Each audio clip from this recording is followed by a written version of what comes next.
Então vamos começar a doutrinária da noite, Vamos. sempre agradecendo ao Mestre Jesus por mais esta oportunidade que tem nos dado para que possamos buscar, através do estudo do Evangelho, melhorar as nossas condições, seja moral ou espiritual, e trabalhar o nosso íntimo para que tornemos criaturas melhores com a bênção do Mestre Jesus. Amado Mestre, só temos a te agradecer por tudo que tem nos dado. Que nesta noite, Senhor, as vibrações de amor e de paz se estendam a toda a humanidade, levando amparo, levando a tolerância, a paciência, para que todos nós possamos nos unir e viver realmente numa família trabalhadora da tua seara, Senhor. Ilumina todos nós presentes, por aqueles que ainda não puderam chegar, e também por toda a humanidade necessitada da tua luz. Que a paz e o amor seja sempre uma constante na caminhada de todos nós. Por hoje, amanhã e sempre, que assim seja. Na noite de hoje, mais uma vez, com Silvana, que sempre colabora com a nossa casa. Muita paz. Seja bem-vinda. Obrigada. Sempre uma alegria estar aqui, revendo vocês e podendo ter esses momentos, né, de reflexão. E a proposta hoje do tema é que a gente reflita sobre um texto do Evangelho, né, que vai estar em Mateus, as bem-aventuranças. A gente vai encontrar em Mateus, no capítulo 5. E é realmente um texto muito rico e muito oportuno na reflexão. É interessante a gente pensar que o Evangelho ele está muito ligado ao Espiritismo, né? O Evangelho ele vem, então, com Jesus. O Evangelho quer dizer a boa nova. A boa nova é o que vem sendo trazida para a gente há mais de um século, muitos séculos atrás. E a gente vem entender que a proposta do Cristo, ela é uma proposta que nos leva a entrar em contato com essa boa nova, né, que ele vem trazer. Então, a gente entende que a humanidade vinha passando por um processo difícil de compreensão da vida, porque ele está no controle da vida no planeta Terra, o governador do planeta Terra, o Cristo. E todas as movimentações dele no planeta foram para que os seres aqui encarnados e até mesmo desencarnados, mas que estavam vinculados a esse orbe, compreendessem o que realmente é importante para se viver aqui. Então, quando ele traça todo um roteiro de evolução e todo um caminho, esperando que os seres aqui encarnados chegassem num ponto de maturidade tal que pudessem compreender a grandeza da vida, as coisas não foram saindo exatamente da maneira como deveriam. Então, a gente vai ver todo um trabalho ali da espiritualidade no sentido de propiciar os seres aqui viventes que conseguissem compreender a importância da vida, a importância dessa oportunidade reencarnatória, o crescimento espiritual como uma proposta de cada ser que aqui chega, para que pudesse sair daqui promovendo melhorias em si, promovendo melhorias no mundo em que vive, no orbe. Então, o que a gente observa? Que as coisas elas foram caminhando e por mais que tivesse todo amparo, houve um momento em que foi necessário que ele próprio, o governador do planeta, viesse até aqui trazer essa boa nova. Em que consistia essa boa nova? Consistia em trazer a ideia do ser superior, da fonte, do princípio, do divino, trazer uma ideia deste ser de modo mais acolhedor.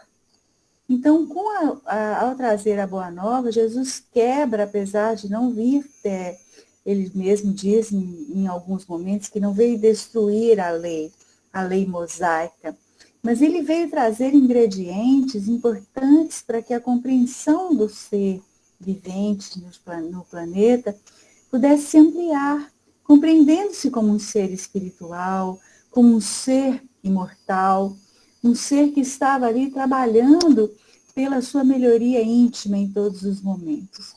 Então, se nós tínhamos até a vinda de Jesus a ideia de Deus como um ser rigoroso, extremamente severo e às vezes até cruel, Jesus vem trazer a ideia do Deus Pai. E é considerada aqui entre nós, espíritas, como sendo a segunda revelação. Então a gente vê toda a didática da espiritualidade, né? Que nos traz a primeira revelação com Moisés, importante também, porque vem trazer o monoteísmo, a ideia de um Deus único, veio fazer com que os seres aqui encarnados compreendessem a existência de um ser superior de um modo mais coerente, de um modo mais produtivo e eficaz.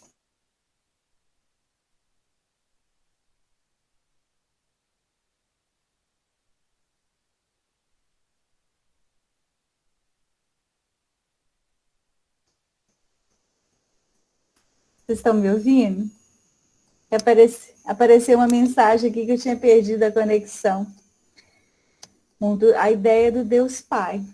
Então, como é que a gente vê agora o Espiritismo, né? Porque nós estamos vindo aqui, o Evangelho, a Boa Nova, nos permite conhecer essa realidade do Deus Pai. E o Espiritismo, então, como terceira revelação, Consolador prometido por Jesus, porque ele próprio havia dito que ele iria partir, mas que nos deixaria um Consolador, que viria trazer consolo às nossas angústias, às nossas aflições, iria trazer o complemento do que ele havia ensinado. Então, se com o Evangelho, a Boa Nova, a gente pôde conhecer o Espiritismo, Consolador prometido por Jesus, nos ajuda a compreender. E tanto conhecer como compreender nos permite viver. Então, esse é o objetivo de entrar em contato com a doutrina de Jesus. Esse é o objetivo de estar ali junto com a Boa Nova, compreendendo as suas lições, possibilitando que elas tragam transformações internas e profundas na nossa vida, consolidando a nossa natureza espiritual de filhos de Deus, que temos em nós a herança divina. Então, esse trabalho que foi trazido por Jesus, que nos permitiu conhecer e que o Espiritismo nos permite compreender, ele pode nos levar a viver. E viver significa entender as lições do Cristo, mas trazê-las para a vida. E é o que nós vamos buscar aqui hoje com a nossa reflexão sobre uma das bem-aventuranças. Mas é interessante que a gente veja, primeiramente, que o Evangelho, ele nos traz uma proposta de vida muito requintada. Ele não é apenas um livro, ele é um código de princípios morais do universo. E olha que interessante, isso quem vai nos dizer é o André Luiz. Um código de princípios morais do universo adaptável a todas as pátrias, comunidades, raças, criaturas. Então, olha, quando a gente encara o Evangelho dessa maneira, não é só um livro que hoje aqui, enquanto encarnados, a gente acessa. É um código de princípios morais do universo. Então, em qualquer esfera universal que a gente estiver, nós vamos ter esse código como esse código de princípios morais como referência para a nossa vida. E ele é adaptável, como diz o André Luiz, ele se adapta a todas as pátrias, comunidades, raças, criaturas. E por que ele é adaptável? Porque representa a carta de conduta para a ascensão da consciência à imortalidade. Olha que interessante a definição do André Luiz. O Evangelho, código de princípios morais do universo, que se adapta a várias criaturas, situações, povos, e se adapta porque representa a carta de conduta para a ascensão da consciência à imortalidade. Quando a gente pega essa frase aqui do André Luiz, ascensão quer dizer a elevação.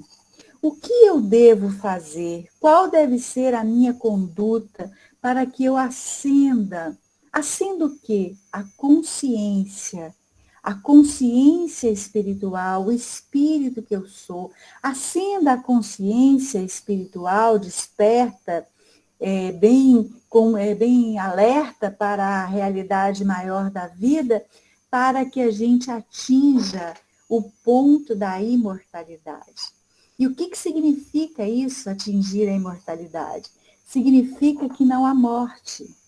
Significa que a gente chega num ponto evolutivo tal que não precisa mais desse processo de encarne e desencarne. Porque o próprio Kardec, quando pergunta aos espíritos, vai receber deles a resposta de que os espíritos podem se encontrar em 3 condições: encarnados, como nós estamos, na erraticidade, que é o intervalo das encarnações, e numa condição tal que não precise mais reencarnar, ou seja, a imortalidade. Mas para atingir esse ponto de imortalidade, que não vai mais precisar passar pelas fases encarnatórias de reencarnar, desencarnar, reencarnar, desencarnar em mundos materializados, a gente precisa ascender a consciência.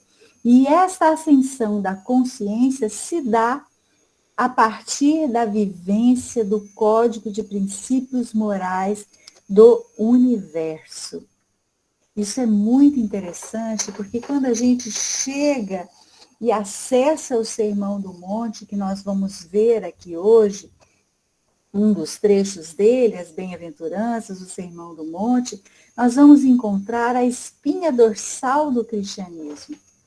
Mahatma Gandhi, que nem era cristão, dizia que se todos os livros sacros sumissem da humanidade e permanecesse o Sermão do Monte, não precisaria de mais nenhum, porque ali se encontra todos os conceitos importantes para a compreensão desse código de princípios morais do universo. Então, o que nós vamos encontrar no Sermão do Monte a partir da sua interpretação? Nós vamos encontrar a síntese dos ensinos de Jesus, nós vamos encontrar a carta magna da civilização cristã, nós vamos encontrar o significado real, substancial do que é realmente viver e o que é preciso fazer para seguir esse código de princípios morais universais. E nós vamos encontrar também o texto bem adequado à vida de nós todos, porque Jesus tinha essa condição de mestre, permitia com que ele ensinasse, e o seu ensino ele se adequava à capacidade do aprendiz de perceber e compreender a lição. Então ele utilizava de uma linguagem fácil, de uma linguagem simples, que é o que nós vamos ver hoje.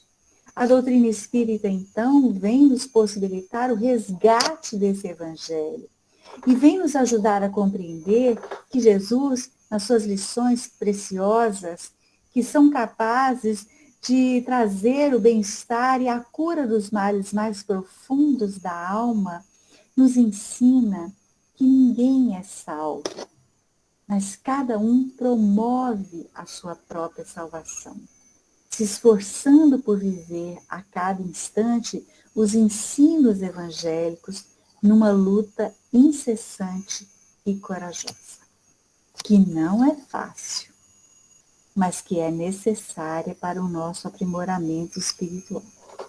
Então, a proposta de reflexão das bem-aventuranças hoje, ela está a cargo de uma delas, que está no capítulo 5, versículo 5 de Mateus, em que ele diz: bem-aventurados os mansos, porque herdarão a terra.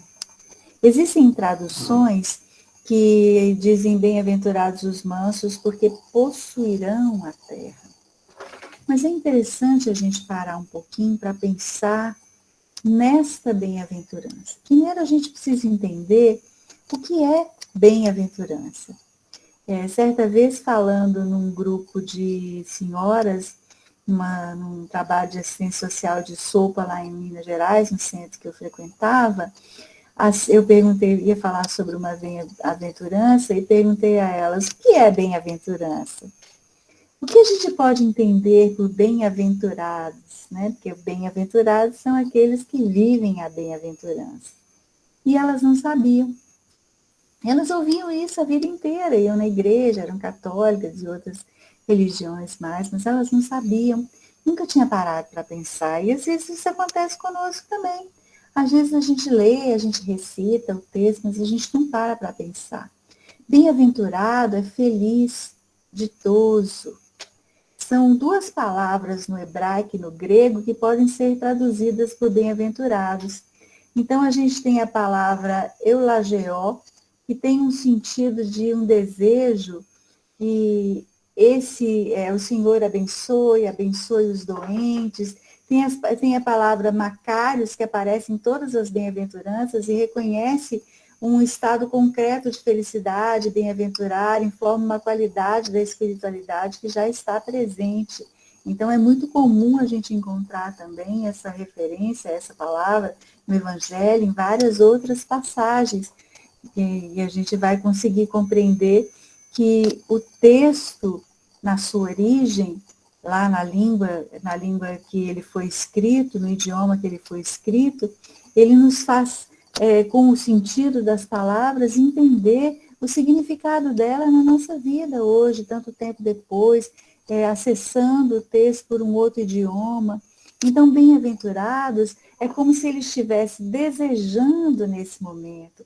É como se ele estivesse ali dizendo, trazendo uma bênção, uma lição que iria abençoar, uma lição que iria quietar, uma lição que iria dar o sentido verdadeiro da vida. Então, bem-aventurados, felizes, ditosos. E como é que esse texto foi trazido à multidão? Como sempre, Jesus cercado pela multidão, a multidão o procurava e ele subiu a montanha. A gente pode encontrar muitas referências interessantes no Evangelho que nos fazem pensar sobre a situação vivida. Ele subiu um monte. A gente aqui imaginando na letra o que o texto fala, a gente vai, ele subiu um monte, subiu uma montanha, a gente consegue às vezes imaginar ele subindo, chegou lá, se assentou e a multidão no entorno. Mas se a gente buscar além da letra, nós podemos entender o subir a montanha como subir o padrão vibratório. Então, quando Jesus foi trazer a lição, ele trouxe a lição àquelas pessoas que estavam ali à sua volta, mas ele estava numa conexão direta com o Pai, com o Divino, com o Criador. E ele trouxe, então, aquela lição conectado às esferas superiores. Ele subiu ao monte, ele elevou o padrão vibratório. E essa é uma visão interessante, porque o nosso grande desafio na vida, enquanto seres viventes no planeta Terra, um planeta de provas e expiações, de posse do Evangelho, que nos ajuda a compreender o que precisamos fazer para nos melhorar, porque Jesus havia afirmado isso lá, a gente vai encontrar no Novo Testamento, em algumas referências dos evangelistas. Eu sou o caminho, a verdade e a vida. Ora, este é o caminho. Não é que a gente tenha que viver exatamente o que ele viveu, porque as histórias elas são diferentes, mas ele nos traz o caminho no sentido de esta é a proposição. É aqui que nós devemos seguir para alcançar o que estamos buscando, que é a comunhão com o divino. Então, um grande desafio que nós enfrentamos enquanto estudiosos do Evangelho, é superar a dificuldade de entender o conteúdo que está implícito na mensagem. Porque muitas vezes a gente fica preso na letra e não consegue entendê-la em profundidade. O outro grande desafio que nós temos ao estudar o Evangelho, mesmo tendo a doutrina escrita como suporte de compreensão, é colocá-la em prática. Porque muitas vezes a prática significa que nós vamos trabalhar com coisas internamente que nós temos muita dificuldade para lidar. Então, quando nós vemos o texto nos trazendo essa lição, bem-aventurados os mansos, porque herdarão a terra, nós vamos ter conceitos importantíssimos que precisamos refletir sobre eles. Felizes os mansos. O que é ser manso? A virtude a que a mansidão nos remete é a mansuetude. A mansuetude, ela vem da mansidão. E ela é uma conquista fundamental nas nossas vidas. Mas o que é a mansuetude? A mansuetude, ela é decorrente da humildade. Porque, na verdade, as virtudes, elas provêm todas da mesma fonte. Eu ouvi certa vez uma pessoa usar uma imagem para explicar sobre as virtudes que eu achei muito interessante. A pessoa dizia o seguinte: vamos imaginar um chuveiro. Então, quando a gente entra para tomar banho, o chuveiro tem as bolinhas que vão sair, as gotículas de água, não é? Então, a pessoa dizia: a água é o amor de Deus, que é uno. Os buraquinhos pelos quais a água passa são as virtudes. Então, o amor de Deus, ele chega até nós e ele se transubstancia, ele se transforma nessas virtudes ao entrar em contato conosco, que estamos aqui nessa busca de chegar até a origem desse amor, de beber essa água pura que Jesus se refere, que é o amor de Deus, essa água que sacia a sede. Não existe nenhuma outra água, de modo figurado, capaz de saciar a sede. Só o amor de Deus é capaz de saciar a nossa sede de compreensão maior da vida. Mas o amor de Deus é algo extremamente requintado. Então, para compreendê-lo, nós vamos acessando por intermédio das virtudes. E para compreender a mansuetude, nós precisamos compreender também a humildade.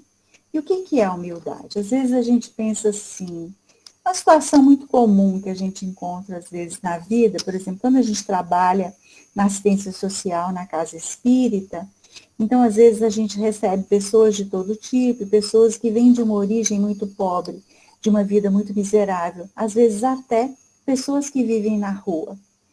Então, quando a pessoa chega ao centro espírita, a gente acolhe, às vezes pode ser que a gente até se aproxime da pessoa, dê um abraço, mas ela é moradora de rua. E alguém vendo aquela cena pensa, nossa, como ela é humilde. Ela se aproxima do morador de rua, ela chega a abraçá-lo. Esse é um enfoque da humildade. Mas essa não é a humildade. A humildade vem da palavra humus, do grego humus, que quer dizer barro. O ser humilde, na sua essência, na sua profundidade, significa descer no barro de si mesmo. O barro de si mesmo, o barro no qual nós somos compostos, o barro que nos formata, ele nos informa que nós somos seres muito pequeninos. Que existe um ser soberano, que é Deus, e que nós somos apenas, Chico Xavier costumava dizer que ele era o grão, nós somos apenas a poeira, que um dia chegaremos a compreender este ser superior, mas que ainda estamos muito distantes. Quando estamos de posse desta noção de que somos muito pequenos, nós podemos vivenciar a humildade de modo mais profundo. E quando nós trabalhamos em nós a humildade, nós vamos entendendo que não é preciso se agitar tanto, não é preciso ter tanta pressa, não é preciso ter tanta agressividade com relação às coisas que estão à nossa volta. Quando a pessoa consegue compreender-se pequena, em desenvolvimento, em crescimento, aprendiz, ela consegue se acalmar diante dos desafios da vida. E quando se acalma, diminui a expectativa sobre si mesmo. E aí reduz a autoexigência e reduz a ansiedade. Compreendem por que são bem-aventurados os mansos? Porque conseguem lidar com as situações da vida de uma forma mais tranquila. Uma das maneiras da gente interpretar o texto, porque ele nos diz que bem-aventurados os mansos, as pessoas que conseguem fazer uso dessa virtude, da mansuetude, as pessoas que conseguem trabalhar em si a humildade, reconhecendo pequenas e com isso se acalmam, vivendo com um nível menor de autoexigência e de ansiedade. Uma das maneiras da gente entender esse herdarão a terra é compreender a terra como o território interior. Então, é como se a gente estivesse ouvindo Jesus. Essa é uma das maneiras. Existe uma outra maneira de interpretar que nós vamos ver também. É como se nós tivéssemos Jesus nos dizer assim, olha, vocês serão felizes quando conseguirem a mansuetude, a virtude da mansuetude, quando compreenderem que são pequenos aprendizes, caminhando para uma compreensão maior da vida. Mas quando vocês conseguirem essa mansuetude, serão felizes porque poderão possuir a si mesmos. E o que significa possuir a si mesmo? Possuir a si mesmo significa se apropriar da sua história. E é algo que o Espiritismo nos traz também, de forma muito veemente. Porque quando eu possuo a mim mesmo, eu me torno responsável pela minha própria existência. E aí, quando eu faço esse movimento de voltar-se para dentro de mim e me ver como personagem principal da minha própria história, como autor da vida que eu estou aqui escrevendo, eu assumo a responsabilidade pelo meu existir. E quando eu faço isso, trabalhando a mansuetude, trabalhando a humildade, diminuindo a autoexigência, diminuindo a ansiedade, eu vou me responsabilizando pelas minhas atitudes, pelos meus atos. E não é isso que a doutrina espírita nos propõe? A doutrina espírita, ela nos convida durante todo o tempo a assumir a condução da nossa vida. Ninguém vai fazer por nós o que nós precisamos fazer. São escolhas pessoais e intransferíveis. Nós não encontramos nos postulados espíritas referências sobre o que fazer ou o que não fazer. Não há indicativos e não há também uma hierarquia entre os seus adeptos, dizendo que uns estão mais preparados para traçar o caminho dos outros. Não existe isso no Espiritismo. O que nós encontramos no Espiritismo é o convite para que cada um se aproprie da sua própria história e faça as suas próprias escolhas com a consciência desperta e a conexão com o alto. E este alto não vai nos dizer o que fazer, porque se ele disser o que devemos fazer, não crescemos, não avançamos. Então, quando nós juntamos o texto bíblico e vemos a questão do herdar a terra, o possuir a terra de si mesmo, significa se apropriar da sua própria existência. Fazer as suas escolhas com liberdade, mas sabendo que, uma vez feita a escolha, somos responsáveis pelas consequências dessa escolha. Então, o convite de Jesus nessa bem-aventurança é que reflitamos sobre a importância de viver a mansuetude, sim, e administrar a nossa própria vida, compreendendo que somos seres imperfeitos. Então, a virtude da mansuetude é o ideal que nós estamos buscando alcançar. Todo o movimento da nossa caminhada nos convida, quando conscientes e despertos, a buscar essa virtude e trazê-la para o nosso dia a dia. Porém, é preciso compreender que as lições de Jesus nos ajudam a levar uma vida melhor, nos ajudam a nos posicionar melhor diante dos desafios que temos, mas não nos transforma de imediato diante das situações. Não é possível ainda, um dia vamos chegar lá, mas ainda não é possível ser manso o tempo todo. Mas Jesus nos convida à reflexão com essa bem-aventurança.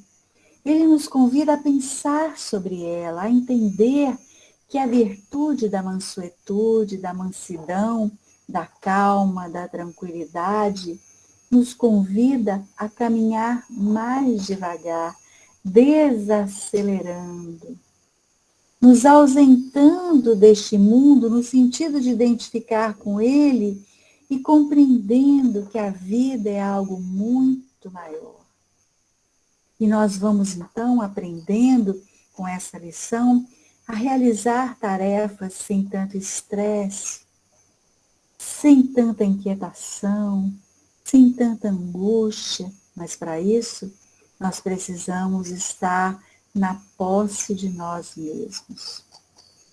Então a lição ela é reflexiva e profunda, porque ela nos leva a compreender que não estamos sendo convidados à passividade, e muito menos à inoperância. Então vamos ser mansos, vamos ficar aqui quietinhos, não vamos nos movimentar.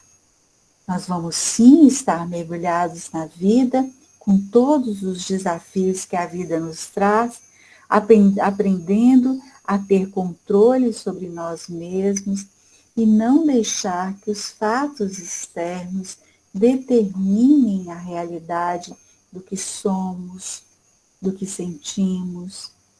E aí então somos convidados a pensar em situações corriqueiras da vida em que muitas vezes, ao invés de vivenciar o trecho que Jesus nos chama a atenção para refletir e viver, nós somos vítimas das circunstâncias no sentido de não conseguirmos nos separar delas. Vamos dar um exemplo típico para que a gente possa entender isso de modo mais claro. Convivemos com muitas pessoas. As pessoas são diferentes. Cada uma tem o seu mundo. Nós poderíamos pensar nessa lógica do herdar a terra como a terra interior, que cada pessoa tem o seu mundo individual. E os mundos se entrechocam, porque eles se relacionam. Então, às vezes, como somos convidados à mansuetude, quando alguém nos desafia e nos traz uma experiência difícil, às vezes uma agressão, às vezes um comentário ofensivo, nós vivemos tempos difíceis no planeta Terra. Vivemos tempos de polaridade, principalmente no Brasil, em que as pessoas estão polarizadas, querendo separar bons e maus, como se isso fosse possível, como se o bem e o mal não estivesse ainda dentro de nós, taxando e caracterizando alguns comportamentos como sendo bons e outros ruins. E muitas vezes, na convivência diária, nós somos testados. Mas quando estamos ligados na virtude que a bem-aventurança nos sugere, nós aprendemos a agir e não reagir. Em termos práticos, o que significa isso? Às vezes alguém nos fala uma coisa e aquilo é extremamente ofensivo. E ao invés de refletir sobre aquela fala, trazendo-a para dentro e vendo o que aquilo repercute, reverbera no que eu realmente busco ser, nós reagimos e devolvemos com a mesma agressividade, com a mesma violência. E aí, nessa atitude de ação e reação, nós vamos nos igualando àqueles que estão à nossa volta e que ainda se encontram num cenário primitivo do ser. Porque se nós pensarmos bem, a agressividade, ela tem um fator que nós não podemos desprezar. A agressividade, ela pode ser algo que deve ser visto e considerado como uma questão da nossa própria evolução. A agressividade fez com que os seres ao longo da caminhada evolutiva sobrevivessem. Inclusive, etimologicamente, a palavra agressividade nos traz a possibilidade de compreendê-la como mover-se para frente. Ou seja, isso é algo que, diante da lei de conservação, nós já vivenciamos muitas vezes. Porque para sobreviver, o ser precisou se movimentar. Então, a agressividade, ela é algo que faz parte da história evolutiva do ser e ela tem um sentido. Porém, o que nós precisamos entender é que à medida que vamos crescendo, evoluindo, compreendendo melhor a vida e buscando os princípios morais universais para que a gente possa ascender consciencialmente à imortalidade, como diz o André Luiz, nós vamos deixando esse primitivismo de lado. Então, se ainda reagimos diante das situações que nos põem em riscos, nós não conseguimos promover este crescimento da fase primitiva para uma fase em que nós já conseguimos refletir sobre as coisas, porque o ser primitivo não reflete. O ser primitivo reage, ele age em cima da ação. A fera, diante do ataque de uma outra fera, ela tem dois caminhos. Ou ela foge, ou ela luta, e este é um movimento atávico do ser em evolução. Nós já passamos por essa fase. O ser, no seu processo evolutivo, ele passa pelo reino animal, ele vivencia as experiências do reino animal e vivencia este tipo de vivência, de experiência. Mas quando aqui chegamos com a capacidade de raciocinar, de discernir, com a capacidade de fazer escolha e nos tornar responsáveis pela escrita de nossa própria história, nós precisamos mudar a forma de conduzir a realidade que nos convida a crescer. Então, diante das experiências difíceis, reagir a uma experiência primitiva e nós precisamos aprender a agir. E a mansuetude nos convida a fazer isso. Não é nos tornando mansos o tempo todo, em todas as circunstâncias, porque a virtude ainda não está em nós. Estamos buscando.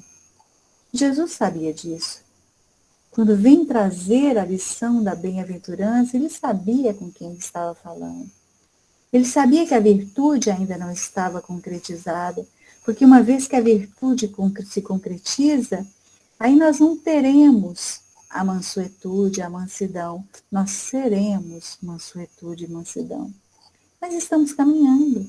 E como estamos caminhando, somos aprendizes. E como estamos aprendizes, somos aprendizes, vamos aprendendo a lidar com as circunstâncias da vida, buscando a referência no Cristo em todas as circunstâncias que a vida nos convidar a fazer. E isso é importante para que a gente possa entender que estamos aqui para sermos melhores. E em termos bem genéricos, se nós estamos de braços dados com o Evangelho, se nós estamos procurando compreender e viver o Evangelho com todas as ferramentas que o Espiritismo nos traz, nós temos que entender que a violência deve ser algo que devemos abolir na nossa vida. Jesus, ele vai nos trazer a mansuetude, a afabilidade, a paciência, e nos mostra essa virtude como uma lei. Quando Jesus nos traz a brandura, a moderação, a mansuetude, a afabilidade, a paciência como uma lei, mesmo que nós ainda não tenhamos posse dela total e não sejamos brandos, mansos, afáveis, pacientes, porque ainda estamos nessa busca, nós temos que entender que uma lei, ela nos diz o que não devemos ser. Uma lei nos traz a demonstração que violência, cólera, expressão descortês que alguém possa usar com o semelhante, desrespeito, desconsideração, é condenado. Jesus nos traz na sutileza da sua lição que os mansos são pessoas que estão buscando o crescimento espiritual através da doçura, da afabilidade.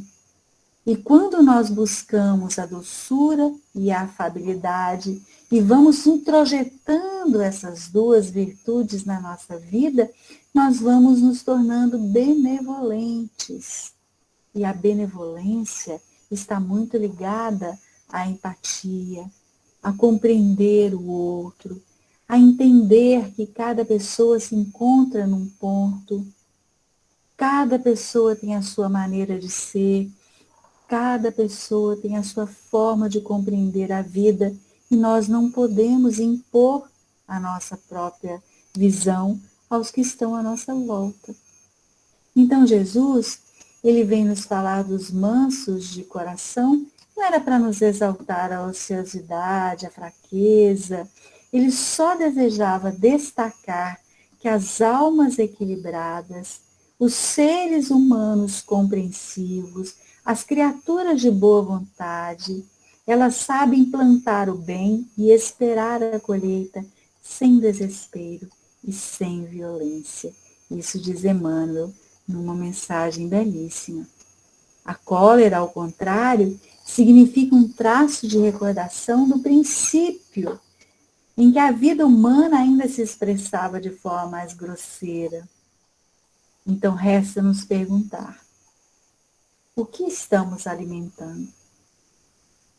Já estamos de posse do conhecimento do Evangelho, com a doutrina espírita nos clareando lições profundas que naquela época não conseguimos compreender. O que estamos alimentando? Quais são os alimentos que estamos dando à alma diante dos desafios da vida material?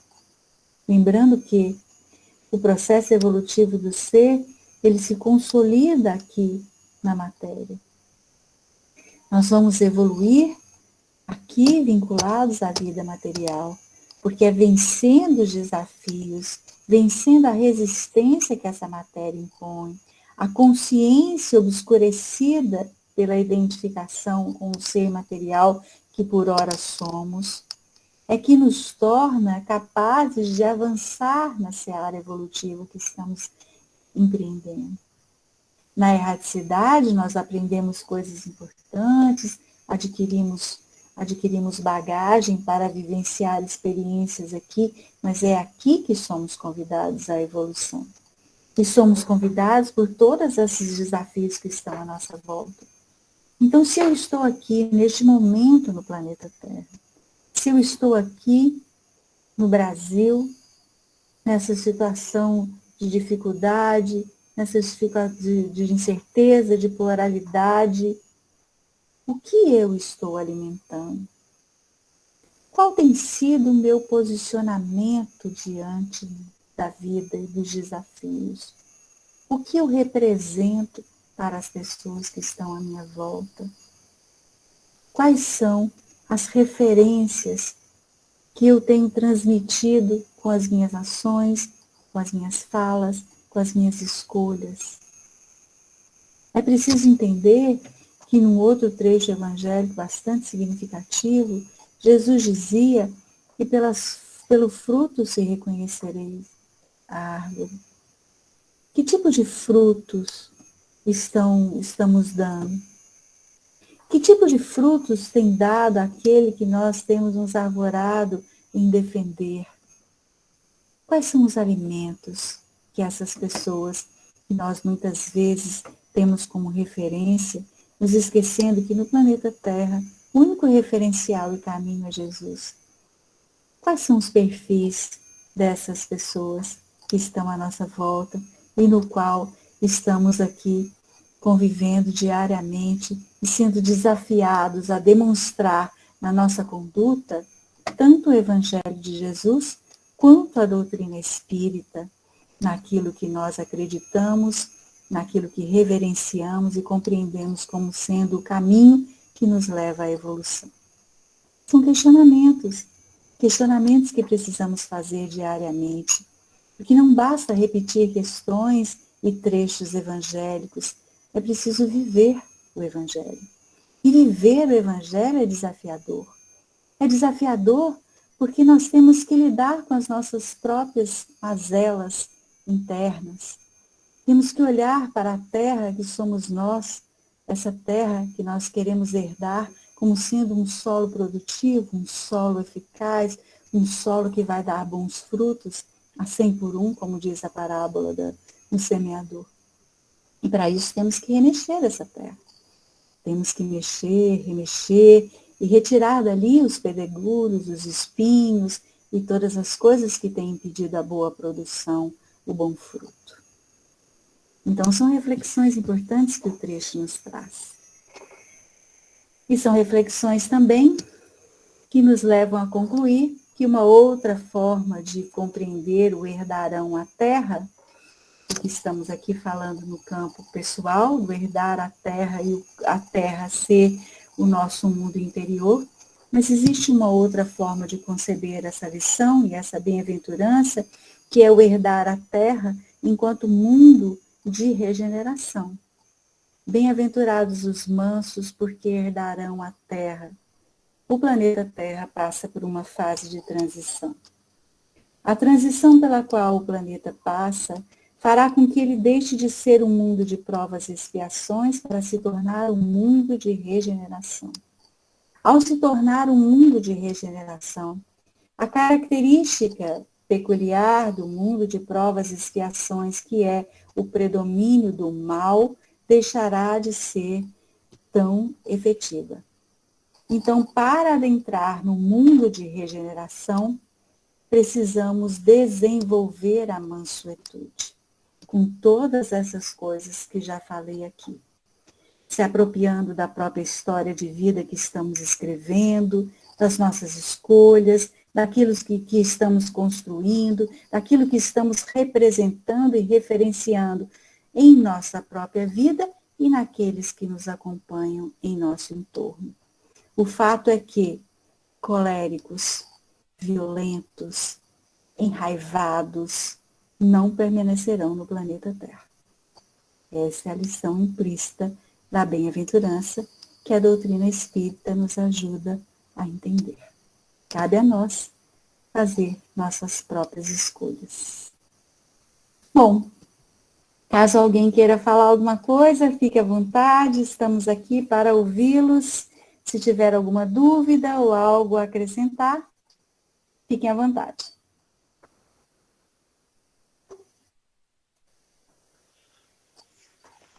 Com certeza, esses ensinamentos aí é que faz com que a gente avance, mesmo errando, não devemos ter medo de errar, porque continua errando, mas um dia vai acertar. Exatamente. Não podemos parar de lutar pelo acerto, porque é preciso a coragem para encontrar os discernimentos, vivenciando o Evangelho, para que a gente possa superar todos esses obstáculos. Porque todo obstáculo é feito para que a gente possa suportar e superar. Mas se a gente ficar diante dos obstáculos, não vamos encontrar o verdadeiro caminho. Então é tentando várias vezes que vamos conseguir acertar. Verdade, Adalberto. E as ferramentas estão aí à nossa disposição, né? A doutrina espírita, o evangelho, né? As ferramentas nós temos. Deus não castiga, oportuniza. Oi, Darcy, fala, querida.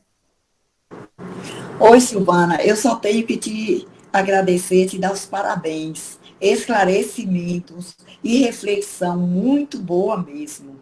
Deus te abençoe. Oh, meu amor, muito mas rica de detalhes. É o Evangelho de Jesus que a gente vai buscando aqui, pessoas que são conhecedoras, né, obras e livros que vão nos trazendo referências. A doutrina espírita é muito rica, né, Darcy? Muito. Além da nossa imaginação. Muito mesmo.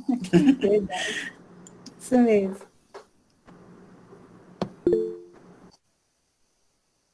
Oi, Alberto. Boa noite, Silvana. Boa noite. Eu cheguei um pouquinho atrasado aqui, que eu estava na reunião, mas eu peguei esse finalzinho da palestra, muito interessante a forma como a gente interpreta, né, o Evangelho, dessa questão da terra. Olha como é fantástico, né? As parábolas e as histórias de Jesus, a gente sempre procura analisar, né? Sempre por um aspecto. Um também que eu assim, vejo muito é a gente analisar ele de um aspecto natural. Naquele tempo, há 2.000 anos atrás, não se entendia a Terra como o planeta, né? Verdade. Mas a terra como o símbolo de sagrado, porque era da terra que se tirava o alimento, da terra que aqueles trabalhadores do campo produziam o pão, o alimento, não é isso? Uhum. E a gente pode até interpretar dessa maneira, quem herdarão, Pode, né, o claro. trabalho, quem herdará a parte assim, que produzirá a vida, não é isso? Uhum. É Isso. interessante. O que é que você acha nesse aspecto, minha amiga?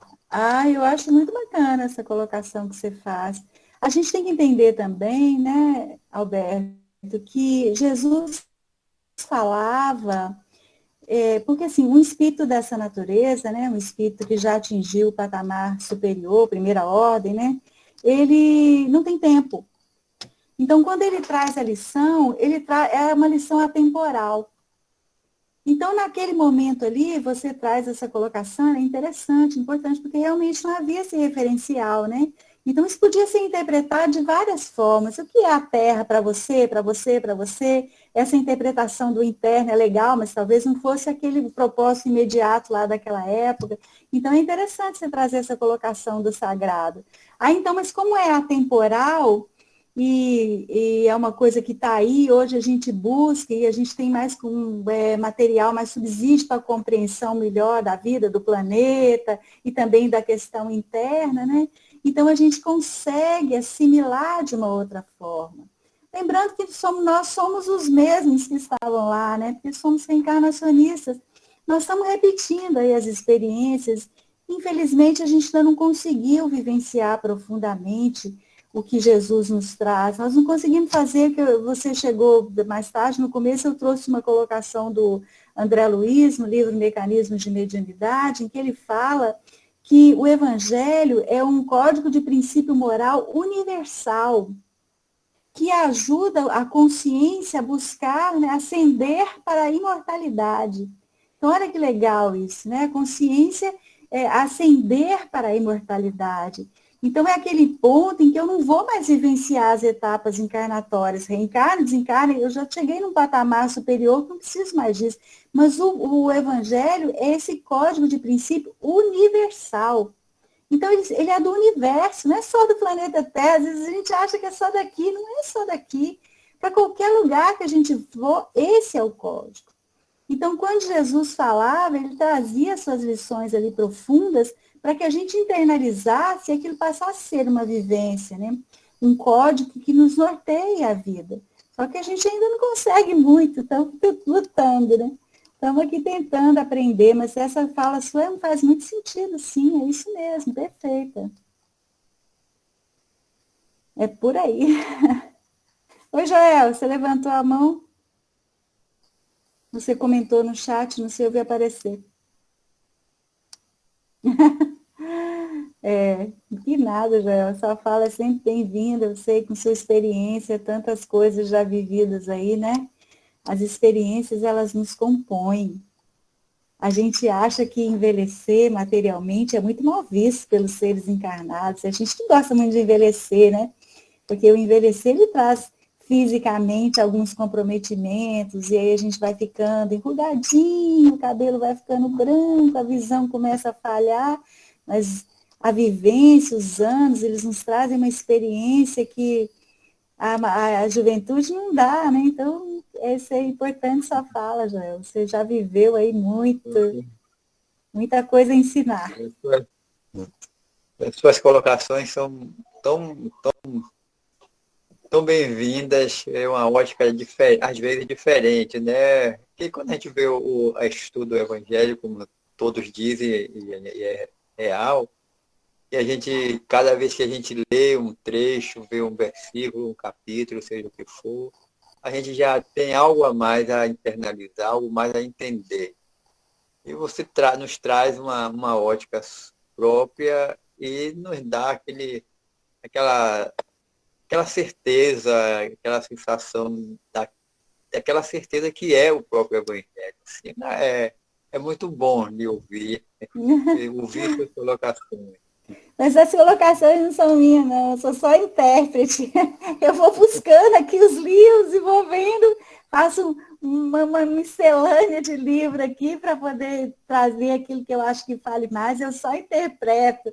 É como se fosse assim um músico. No meu caso, sou um instrumento que só tem uma corda, que vai tum, tum, tum. Mas a música que está sendo trazida, né? Ela é a música que é da beleza universal mesmo, dessas almas de encarnados, desencarnados que têm aí estudado e se dedicado a trazer reflexões profundas do Evangelho. Sou só intérprete, Mas Joel. se o instrumento não estiver bem afinado, a música não será bem interpretada. Estamos na luta aqui, vai. Afinar essa corda, essa monocorda. Obrigada, querido. Obrigada pelo carinho. Vocês são sempre muito carinhosos, gentis. Oi, Silvia. Diga, querida. Oi, boa noite a todos novamente. Ô, Boa Silvana, Sim. enquanto você estava falando aí, estava lembrando aqui de uma frase que eu ouvi tem muito tempo, não. Que, assim, que nós temos 2 leões em cada um de nós. E que a gente tem que decidir como alimentar esses leões. Porque o que é o leão? O leão é um animal feroz que está pronto para devorar tudo que vem pela frente. Para saciar sua fome. E aí, quando você fala que... Eu até escrevi aqui. O Evangelho é a carta de conduta para a acessão da consciência à imortalidade da alma. Quando a gente ouve isso e trazer assim para o pé da letra, a gente pode parar e pensar que tipo de leão eu quero alimentar em mim. O leão que não está nem aí para a imortalidade, que não está nem aí para nada, ou o leão que realmente quer seguir esse lado que eu vou encontrar no Evangelho. Perfeito. Aqui entra o nosso livre-arbítrio. Que caminho eu quero dar para a minha vida? Onde que eu quero chegar? Não só para a minha vida, para o meu lado espiritual. Exatamente. Se eu alimentar aquele leão feroz, eu vou contra tudo que eu estou fazendo aqui todos os dias à noite, sentado para poder estudar, para poder aprender alguma coisa. Em busca do melhoramento. Não, primeiro, eu penso assim, primeiro a gente tem que melhorar o pessoal para alcançar o melhoramento espiritual. Porque se eu não melhoro a parte moral, eu jamais vou melhorar o espiritual. E para eu melhorar essa parte moral, para alcançar o espiritual, eu tenho que caçar jeito de alimentar esse leão que vai me conduzir para essa evolução. Exatamente. E essa carta aqui, ela é o caminho que a gente vai ter que trilhar letra por letra para poder alcançar. Tá difícil, viu? É complicado. Perfeito, Silvia. Você resumiu. Resumiu aqui a fala da noite. Você fez uma síntese dela, uma conclusão perfeita. E a gente traz isso para a vida, não é? Porque, assim, a doutrina espírita, ela nos convida ao discernimento, não é isso? A Kardec dizia, se houver... É preferível repelir 10 verdades a aceitar uma mentira. E a ciência é importante. Se por acaso tiver contra o espiritismo, a ciência for contra o que os postulados espíritas, fique com a ciência. O convite dele foi para o discernimento. Então, quando a gente vai viver esses desafios da vida e nessa busca de entender que é o alimento, a gente tem a doutrina espírita como um suporte de razão. Então, isso nos convida a nos posicionar diante das situações da vida. Por exemplo, de posse do conhecimento espírita, eu não posso sair por aí rotulando e dizendo, e falando, e pregando que bandido bom é bandido morto. Não posso. A doutrina espírita não me permite isso. A doutrina espírita não me permite que eu seja a favor de porte de arma. Porque se está me convidando a uma reflexão do texto bíblico da mansuetude, então eu preciso trabalhar em mim a mansuetude e não a violência. Estou citando exemplos que são da autoridade, que a gente vive aqui em sociedade, questões que estão aí, borbulhando as mentes das pessoas, e na qual nós somos convidados a nos posicionar. Porque quando nós abraçamos o Espiritismo, nós somos o Espiritismo em ação. As pessoas nos olham e verificam, ela é espírita. Ela é espírita. Olha como ela age. Não é assim? Porque então, a gente não pode ser, faço o que eu mando, mas não faço o que eu faço. Exatamente. Senão a gente não adianta falar de espiritismo. Não é? Perfeito, perfeito, Silvia. Muito boa a sua síntese aí. Fechou mesmo. Tá? Sintetizou e concluiu aqui, é por aí. Antes eu queria fechar meu áudio, parabéns pela palestra, maravilhosa. Obrigada, obrigada. Como eu disse a Joel, somos só intérpretes aqui. Vários textos aqui norteando e ajudando a gente a pensar. Ô, Adalberto, acho que finalizamos aqui, né? Exatamente, Então, mais uma vez agradecer, muita paz, Deus abençoe a todos. E peço para que você mesmo faça aí a prece final da noite. Então, vamos fechar os nossos olhos, pensar em Jesus, como se a gente estivesse lá no sopé daquele monte, a multidão ali reunida em torno, e ele trazendo essas bem-aventuranças, nos convidando a compreender essa noção de felicidade muito superior à nossa possibilidade de compreensão. Sintamos a presença de Jesus entre nós, como se ele, ao falar naquela montanha, estivesse nos olhando profundamente. E ao encontrar o nosso olhar com o dele, nós pudéssemos dizer a ele: Senhor Jesus, muito obrigada. Muito obrigada pela sua presença em nossa vida, pelas lições que o Senhor nos traz, pela possibilidade de compreender a vida como algo tão sublime e precioso. Ajuda-nos, Senhor. Ajuda-nos a vivenciar os desafios que a vida terrena nos tem trazido.